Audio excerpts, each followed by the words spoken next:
Warga pinggiran Sungai Musi, tepatnya di dermaga Posmat TNI AL, Kelurahan 1 Ilir, Kecamatan Ilir Timur 2, Palembang, dihebohkan dengan penemuan seorang mayat berjenis kelamin laki-laki.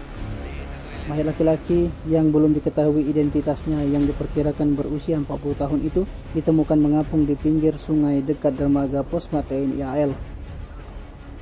Personel piket patroli dan Gakum Satpol Airut Polrestabes Palembang yang mendapati informasi adanya mayat mengapung langsung terjun mendatangi lokasi untuk mengevakuasi mayat tersebut bersama dengan anggota Posmat TNI AL 1 Ilir, Palembang, PMI Palembang dan unit identifikasi Polrestabes Palembang. Setelah berhasil dievakuasi, mayat yang ditemukan dengan kondisi memakai baju kaos warna coklat dan menggunakan celana pendek hitam langsung dibawa ke RS Bayangkara Palembang. Kasat Polairut Polrestabes Palembang Kompol Suprawira membenarkan adanya penemuan mayat seorang laki-laki namun tidak ditemukan identitas.